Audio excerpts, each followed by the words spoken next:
Hey guys, and welcome to the Formula STEM Esports Cup presented by Brightspeed Fiber Internet. I am Dawson Cram. I'll be your host and driving instructor today. You may have watched me in the past. I've been on here a few times or the past few months.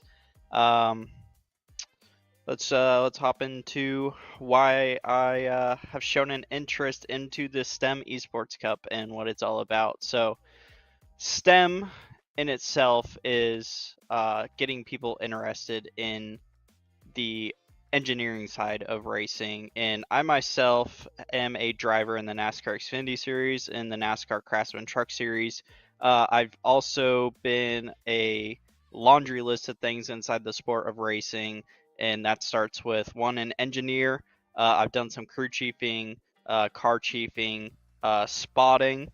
I've owned a team with my family, so I've been involved with the logistics of travel, the logistics of payroll, the logistics of hiring employees and assembling teams, building race cars literally from just tubing, um, shocks, springs, setup, anything you name it.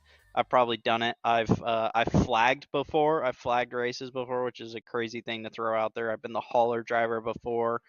Um, but yeah, so I've seen pretty much everything behind the curtains inside of motorsports. And one of the big messages I'd like to get across is just how important every single role there is inside of motorsports and how much of a difference someone can make, even if it's, the guy sweeping the floors at the race shop. And that's definitely a message I try to bring to the table whenever I do this, and especially with you younger people that are showing an interest in getting into the motorsports landscape, because it really is important how much anybody on the team, how much they can impact the race weekend, whether it's somebody that spent some extra time designing a part that's going to make a difference when it hits the racetrack, or it's the person that made the travel more easier, less taxing on everybody involved, and even all the way down to the driver putting in the work. And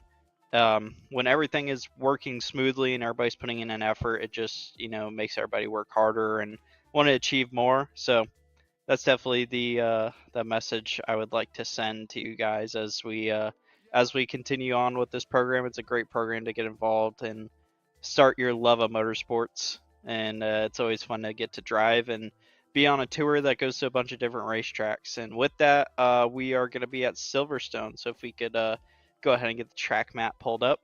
So Silverstone is a very unique racetrack because unlike some of the tracks, or at least the tracks that I've been doing with you guys, those have been consisted of a lot of long straightaways with a lot of tight corners. This is what I like to call a racetrack that has a lot of flow.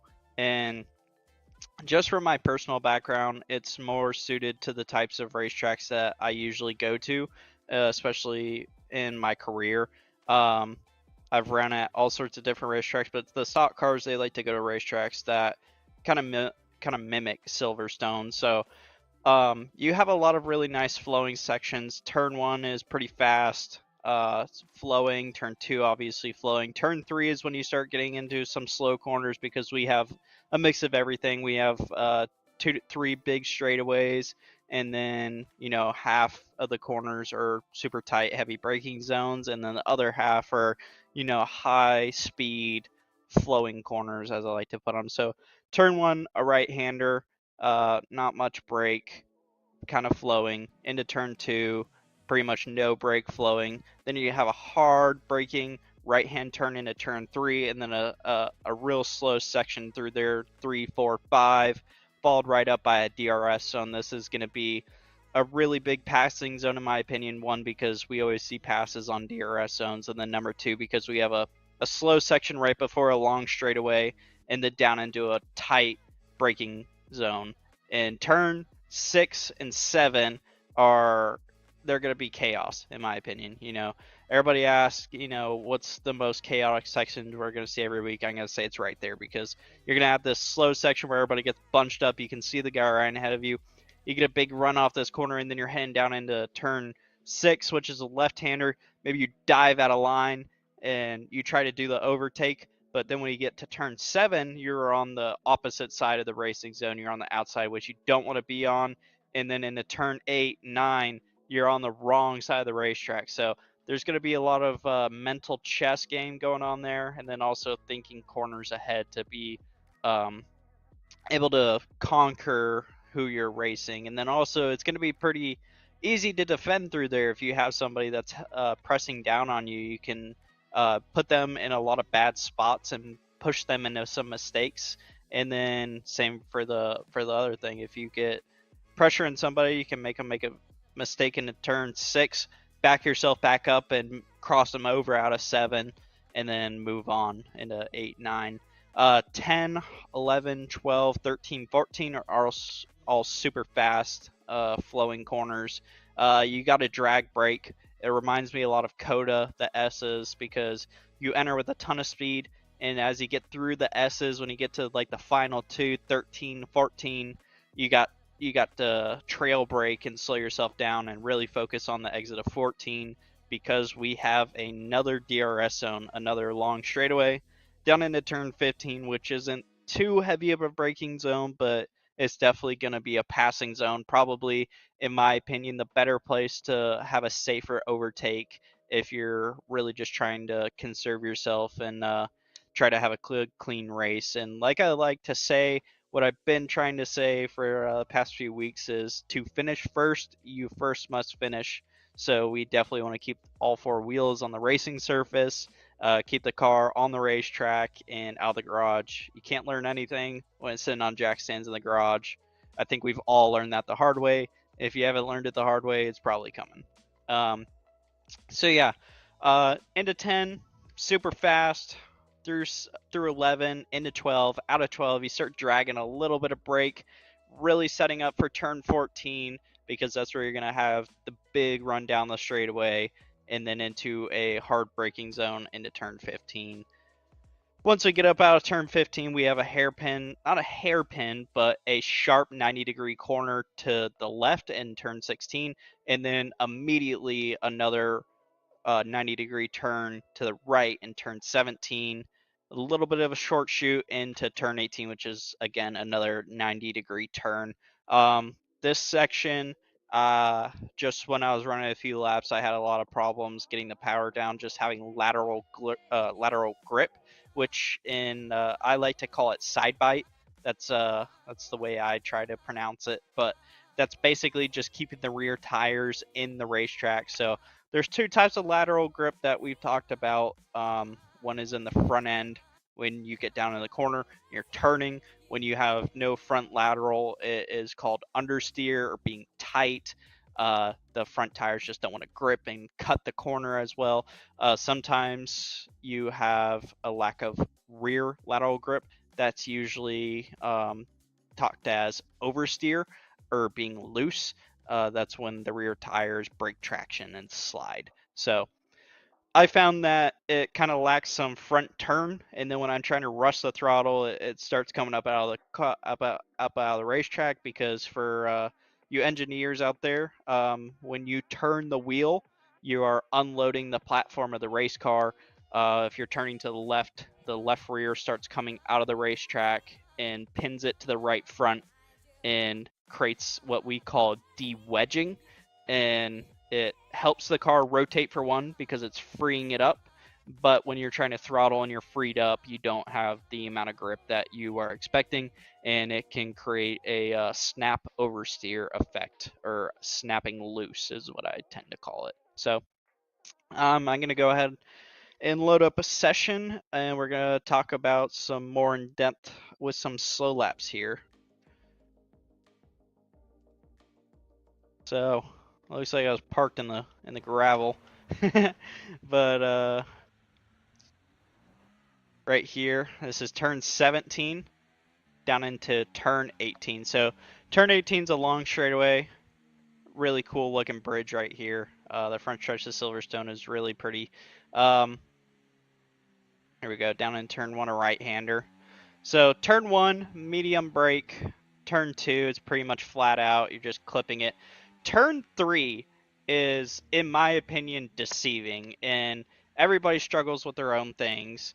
And for me, one of my struggles that has always happened on with road racing is I get deceived sometimes. And what I mean by that is sometimes the corners don't look like I expect them to be.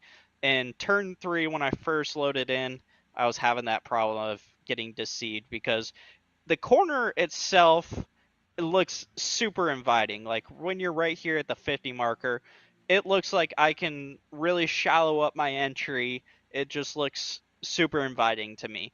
But when we enter in low right here, we get ourselves really quickly into a bad spot. Like I can already see this is going bad because when I look over to the right, I can see that I need to end up way over there. Pretty much over by that semi is where I need to be. Not this semi, but the one farther to the right is where I need to be ending up. So that all starts on entry and where you turn in. So where I'm heading right now is the complete wrong direction. I'm entering straight. When I get to the corner, I'm going to bind the car way up, and it's just not right. So I need to be more out here to start my corner, and then bending it in, looking for a later apex, looking around the corner. Into turn 4, we have one of those quick switchbacks to a different direction because we just turned right. Now we got to turn left, and it's followed up by a series of left-hand corners. So it's very important that we get the car way over to the right so we can start this initial turn in. I feel like this corner is pretty straightforward. It's a hairpin to the left, so big arc. Try to focus on late apex and then running all the way out to our curbing. Kind of got a slight bend so the car stays pretty loaded. We just did a we're doing a sweeping left-hand turn, so we kind of keep the car loaded either on the right front or right rear. Makes it easier for us to get down into this corner right here into turn 5. This is a DRS zone right here. This is where I predict a lot of chaos because it's going to be super inviting to dive out of line right here. But when you dive out of line right here, you got to get this pass done right here. And it's going to be kind of like a slide job. Because if you can clear someone right here and pin yourself to the bottom all through turn 7, you just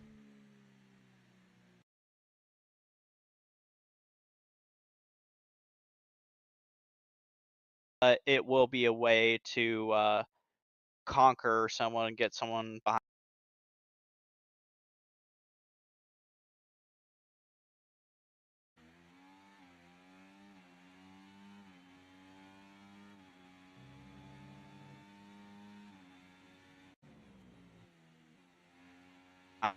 And now we got our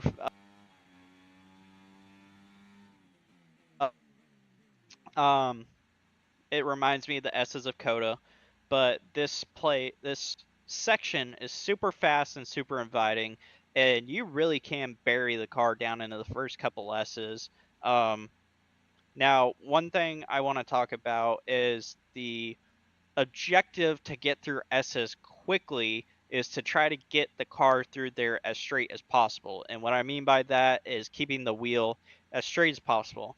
Um, a really good example of this is if you have ever been indoor karting, you can, or really any type of go karting, but when you're driving around the racetrack, when you're going down the straightaway, the engine has a certain pitch to it, and you can hear the RPMs humming along.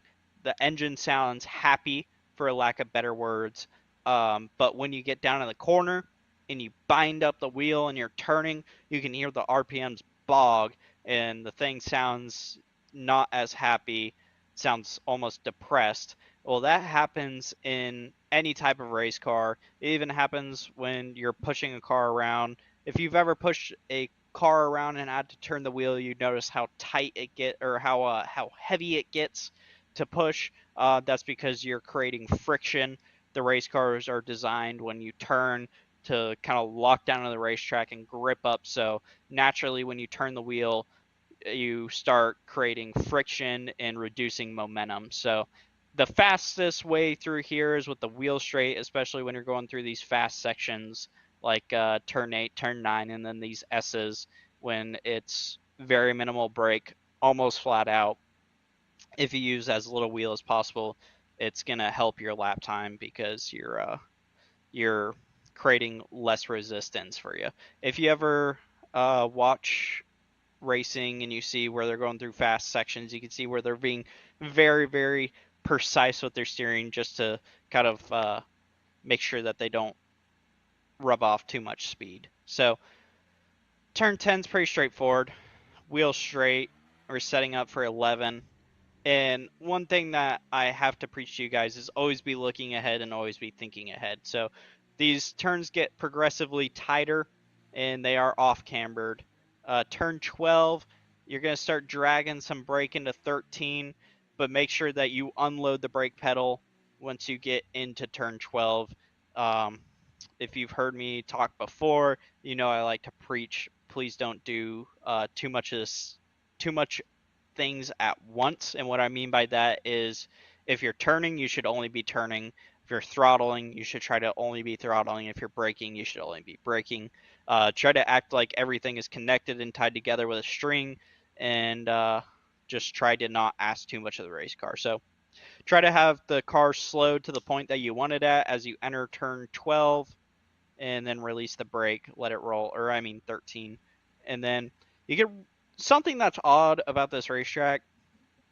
When you leave 13, you kind of leave like you apex early, and then you let the car wash out, and you're set up completely wrong from a standard corner to go into 14, but it works. They're just, I believe it's because it's not too tight of a corner and the car is going so slow that you can really just kind of wash out like this. And then it's like a super early apex to 14, but it works. Right here we got a DRS zone, so everything I just said is even more important because we have this big long straightaway. If you mess something up right there, you're gonna have to pay the price for the 5 seconds that you're on the straightaway, and then if you do it correctly, you're rewarded for that whole 5 seconds. Right here, turn 15, decently heavy braking zone. The track kind of falls away from you on exit, so it creates a lack of grip. So that's definitely something to be thinking about. We're getting way over here to the right to get down into turn 16 and 17. These are both 90-degree corners, real slow. Patience is definitely tested right here, and really getting the car pointed in the right direction. And then you're really busy right here after 17 to 18 because the car stays loaded to the right, and again it's off cambered and the car really wants to step out, so patience is definitely going to be our friend through that section. Yeah, we have this long front stretch down into a decent braking zone for turn 1, and then a real fast turn 2. Now let's run the right line here for turn 3. Gonna enter way out here and be looking way over there. Let the car come out and get way back over to the right. Got a hairpin to the left for turn 4. Keeping the car loaded as much as possible. And then DRS zone. Down into turn 6. This is where I believe there will be some chaos. Here I'm going to show you the correct line. Correct line is a late apex so that you can be set up to the left to enter this right-hander, which is a sweeping hairpin. You can also say really anywhere from a full car length off the curb to all the way at the curb. There's tons of grip right here. I kind of like staying up about a car length from the curb because it felt like I could keep the car, the momentum up. Right here, real fast corner. Just drag and brake. And something I want you guys to try is obviously go out there and practice and figure out where you're weak at, but run through these sweeping corners as fast as you possibly can so that you know the limit. And then also try to pick out some markers so if you're ever tucked up behind someone you can't see correctly or as clearly, that you know how hard to push, where to crack throttle, how much brake to drag. And really you're just trying to maximize all the racetrack right there. So how fast you can get through that corner and still just barely make it out to the curbing. Looks like we have a few questions here, and don't be afraid to ask some more if you guys want. Are there any other racing terms apart from understeer and oversteer that describe different types of grip loss? Yes, there are. So let's just start running them down. So oversteer, in essence, is the car is rotating faster than you want it to, more than you want it to. The car, in my terminology, is loose. When you're oversteering, it's breaking traction in the rear, so I would call that lack of lateral grip, a lack of side bite, loose, and oversteer. And then for understeer, the car is breaking traction in the front. I call that a lack of front lateral, a lack of front side bite, a lack of turn, and tight. And then, of course, understeer. So there's a lot of ways to skin the cat, so to say, but make sure once you're in the field of racing, everybody kind of has their own quirky things to say, and just make sure that everything is clear. If you ever hear something that you don't understand, and it might be with me, might be with a different instructor one day, might be with a different racing driver, or it might be in one of the fields of work you end up in, just, don't hesitate to ask. I always like to say there's no stupid questions. So just continue to open up your vocabulary to understand. That was a great question. I really like that one. Right here we have turn 10. Again, fast, but it starts to slow down as we get into it. 11, 12, and then 13's our money corner. So we're going to be dragging brake here for a second, releasing brake, and then using all the runoff because we can be over to the left because our car's bogged down. Into a DRS zone, really fast straightaway. Looking at turn 15, it's a right-hander. And as you guys run down these long straightaways, it's really easy when you have made a few mistakes to really get in your own head and be kind of like, there's a few ways that you can get mentally when you've made a few mistakes and you have this long straightaway to think about it. It might be, man, I really got to attack this next corner so I can get away from the person behind me. You start getting anxious almost, and you're wanting to really attack, and that promotes driving in too deep and attacking the corner too hard, and then ultimately sacrificing lap time and pushing you into a mistake. So as much as you want to preach pushing your opponents and competitors into mistakes, you have to preach to yourself to not make those mistakes. And the best way to do that is to keep yourself calm and clear. And when you make a mistake, just push it off. Just don't let it haunt you, and don't get overly anxious about the next corner and then push yourself into a mistake on accident because you were trying to overdrive it, trying to overcompensate for what you just did before. And something that's crazy in racing is sometimes when you back it all down, you slow down, it starts going faster because it's more relaxed. You're not asking too much of the race car, and all around it just creates for better lap time and better results. And on the topic of not asking too much of the race car, I think it's a great time to describe what we touched on earlier of not asking too much of the race car. And a way to show that right here is you're coming down this straightaway and you're going into a sort of it's a pretty straightforward corner, pretty normal corner. You got braking, you got roll, and then you got throttle. So at this point, I would say right at this 100 marker I'm about at, I'd probably be transitioned into being on the brakes, and my wheel will be straight as I'm braking because I want the car to be able to brake as best as possible. So, um, I'm sure you guys are familiar with the terminology of trail braking. If you are not, let me break it down real quick. Trail braking in an essence is basically braking into the corner while you have wheel input. It can be entry, exit, center, but if you're turning while braking, that is considered trail braking. Trail braking can be used for certain things, but it's usually a tool to manipulate the way that your race car is acting. So, to brake as efficiently as possible, I need the car to only be braking. So, what I mean by that is I don't want to be turning, I don't want to be throttling, I don't want to be doing anything but braking with my wheel straight, and that will create the most optimal of braking. And that goes for everything. That ideology of, getting the best performance out of the certain thing is by only doing that certain thing for that specific point in time. So right here, I'd be focusing on only braking with my wheel straight. As we start to bend down in the corner, I pretend that there is a string between my feet and my hands. My left foot, I brake with my left foot. I act as there's a string, so as I'm hard on the braking pedal, I start to release the braking pedal, and as I release the braking pedal, I am turning down in the corner.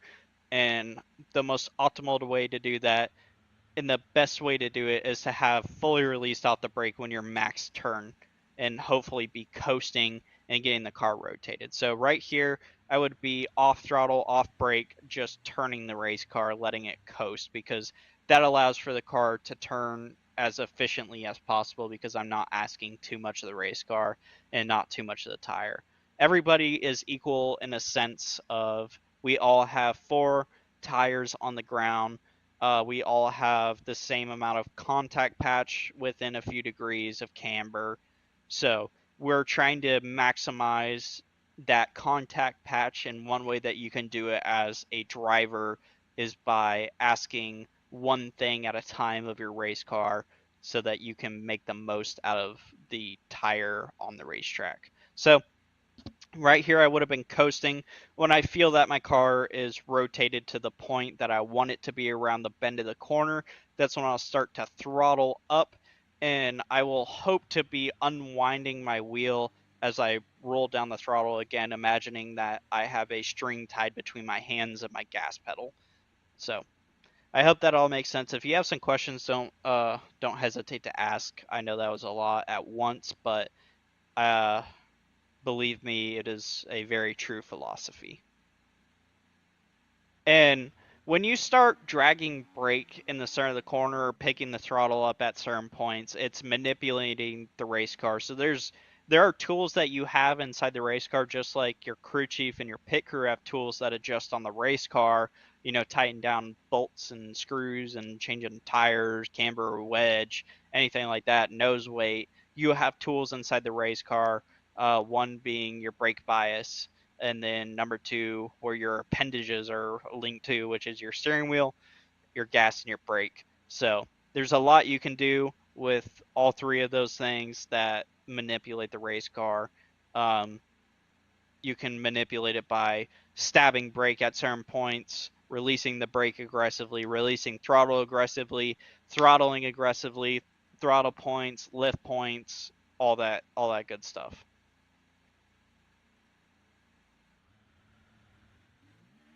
Turn 16, left-hander, back to right-hander, turn 17. And then we are really loaded up into this off-camber, turn 18 onto the front stretch.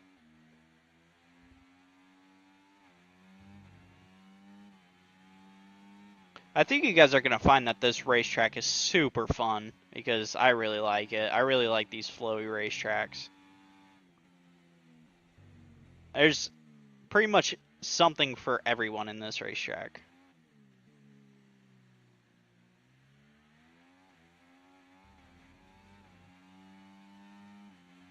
Here we got a DRS zone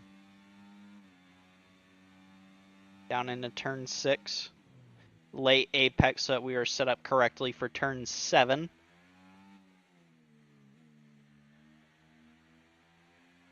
Turn 8, dragging a little bit of brake up over the crest. Same thing for turn 9, a little bit sharper of a corner. Right there, I actually lifted and downshifted. Now we got the S's. Again, we're going to drag brake right here, and we're going to let it run all the way out because we can. Always focus on using as much racetrack as possible. Use, again, all the tools that you have, and maximize everything you have control of. Whoa, some oversteer. So, let's talk about why that just happened, because that was crazy. I bet you guys didn't see that coming. Um, I clipped the curbing right there with the right front tire, probably because I was yapping. But when I did that, I unloaded the suspension. So your car obviously is on a platform with all four tires on the racing surface. When you start running over curbing like that or anything, you come up over a hill, different amount of banking, your platform changes in the dynamics of your race car because one spring is loaded more than the other changes. We call that wedge. um, Wedge is a pretty cool story. Wedge is came about because back in way back when cars first started racing, guys used to take wedge pieces of wood, like a doorstop, and they would stick it in different springs to create stiffer springs around the race car to change how the thing uh, drives, obviously. But when you start running over curbing, you obviously start loading different tires. So when I run over that curbing with the right front, I unloaded the right front and loaded the right rear more, and it just and I unloaded the I loaded the left rear, unloaded the right rear, and obviously made a skipping of the race car, and that created more slippage in the left rear, which created me to start oversteering, and then I had to make a correction. So that's not necessarily a bad thing. It was a bad thing in that situation because I wasn't prepared to do that. But let's say that you're running through that corner, you don't like the way that your car is turning. It's tight, it's understeering, it's lacking front turn. You can run over that curbing and create a crutch for yourself because you know that your car is going to break free when you do that. Now, that isn't optimal and that's not what you're looking for, but sometimes you find yourself struggling within the race and you need to come up with some clever tools to adjust yourself to create some more speed because unfortunately in racing you're not always going to have the best days. So in my opinion, racing is starting out the weekend and just improving yourself and making the best out of the situation that you have. So, let's say it's lap 40, your car hasn't turned all day. Try running over a curb, see what happens.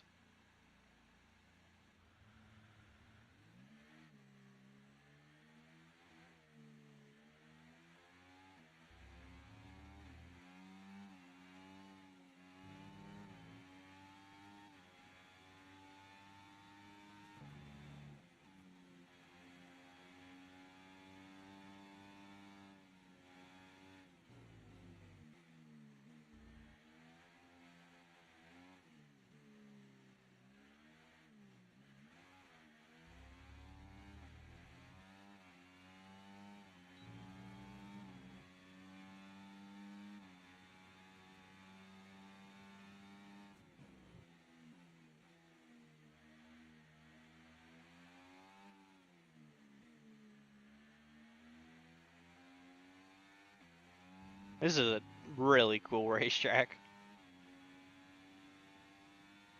Here we got turn 9, super fast up over a hill. It really unloads the front tires as you go over that.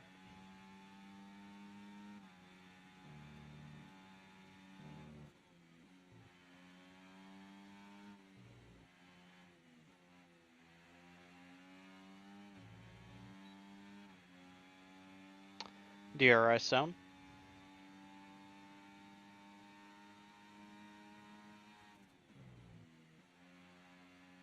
See, that time I was prepared for the curbing.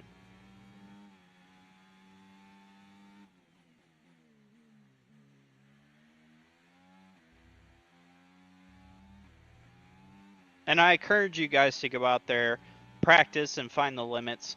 you see that I'm running off the track in a few places, go out there and make those mistakes in practice where it doesn't matter, so that you understand the limits of your race car, where you need to back yourself up and be more patient.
Super cool little racetrack.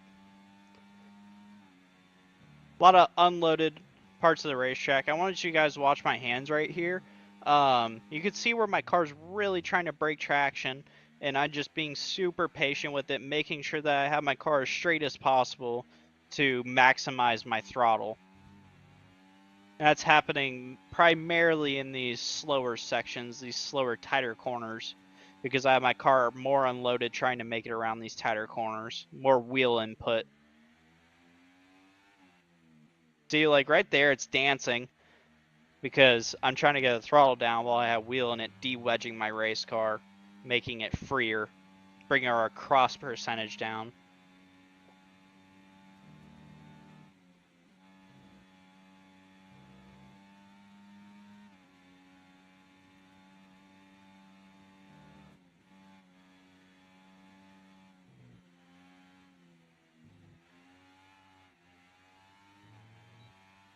See, all through that section, you're really pushing the limits of your rear grip.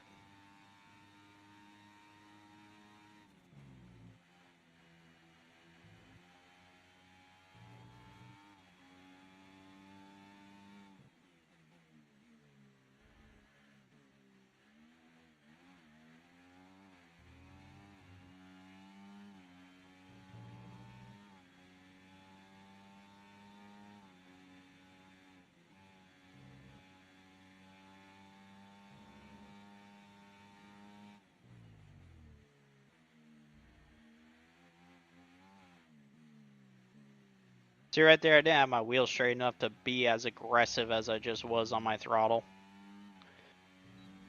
If you guys have any questions, don't hesitate to ask.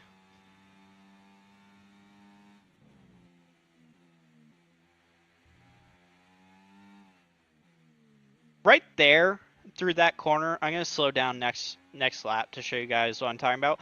But I'm doing what's called a diamond, and it's something that we do very often in stock cars, and some road racers do it at certain racetracks, but I really think it works. I think it's a really good option for you guys to try out, especially within a race when you guys are having restrictions and you're searching for grip. Because part of being a race car driver, the driver's job during the race is to search around and try to maximize everything. And that might not always be the optimal line.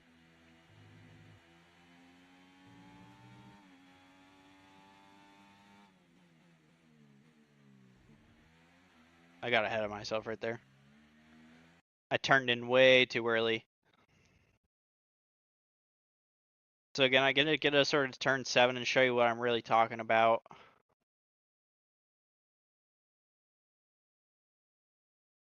Right there was too early of a turn in. I stomped on the throttle to show you guys what happens. Because when I have it bound up like that, it likes to step out. It's like I'm drifting a car. See?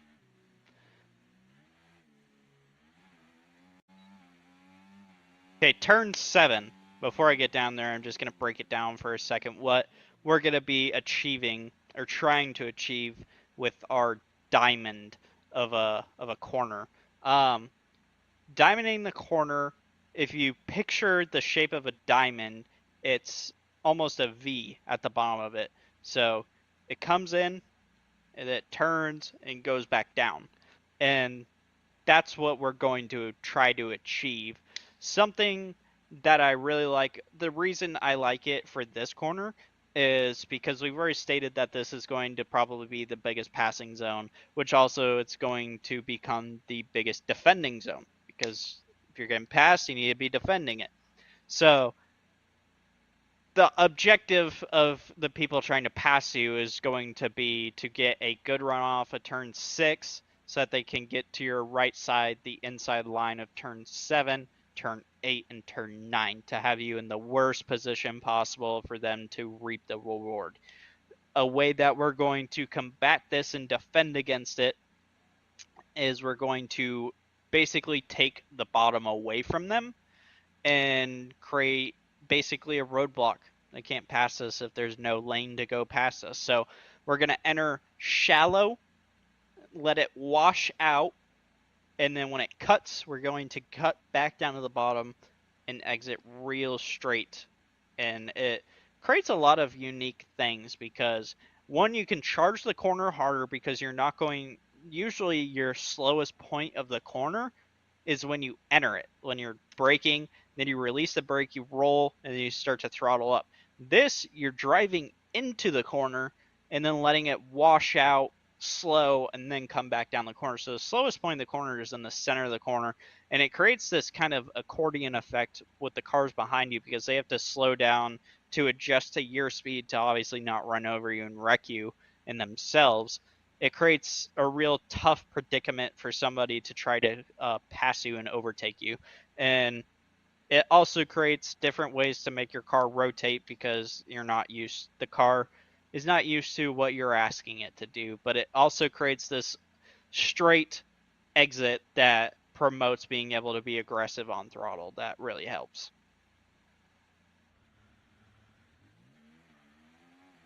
So we can pretty much do whatever we want in turn 6 because we don't really care about our entry to 7 because we're going to enter down here and then let it wash out, and now we're going to let it turn. And then as we exit, we're going to get the wheel back straight and be aggressive on it. And when I get back around, I'll do it again, possibly at a faster speed, but it really promotes being aggressive and also putting other people in a tricky situation that they have to try to be more calculated to overcome you. It's not more about, being it's playing chess with the people behind you, because if you run the normal line one lap and then the next lap you change your line to that, now they don't know what's going to happen the next time you go down the corner. And then also, if somebody is inside of you to your right hand side, you can do that just in the next lane up and put them in an even worse spot, because now you've crowded them on entry.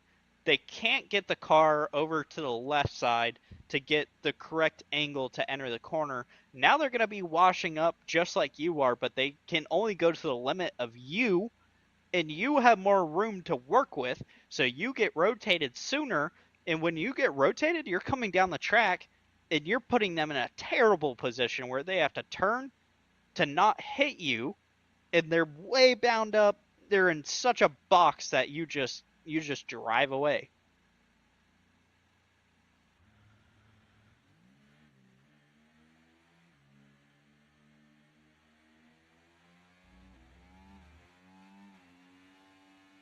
But man, when it happens to you, it's frustrating. It's a 2-lane road, that's for sure.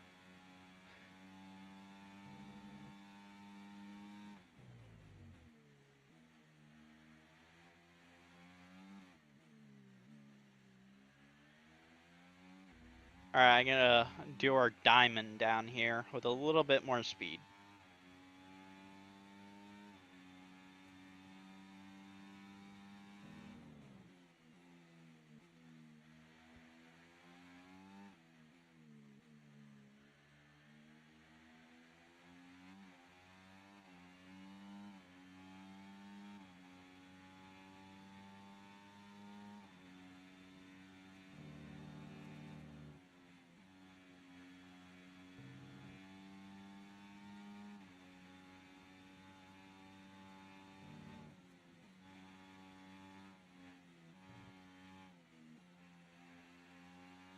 Alright, y'all. I'm going to do one more flying lap, and then we'll open it up for final questions. And just make sure you get out there and practice and figure out where your weak spots are. But right here, I'm going to attempt a flying lap. So if I mess it up, don't blame it on me.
All right, y'all.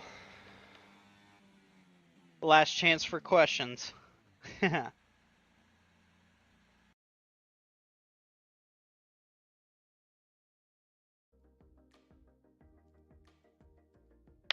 Okay, y'all.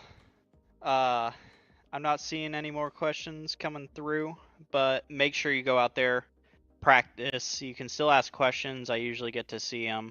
But don't forget, we have a race day coverage beginning on Tuesday at 5 p.m. Eastern. If you are in high school and want to join us, you still can register at racing.staypluggedin.com. For all racers, make sure you are checking the event Discord server to see when to meet on Tuesday to prep. We'll see you there. Again, get out there, practice, make mistakes, learn from them. Bye, everyone. Ah, come on. Come on. Before I switched to Brightspeed fiber internet, things like slow speeds and random dead spots really brought out the troll in me. I mean, I spent hours causing trouble. But then I switched to Brightspeed's fast, reliable fiber internet, and the rest is sunshine and unicorns. Looks amazing, Barbara. Ultra-fast, Brightspeed fiber internet. Switch to the bright side.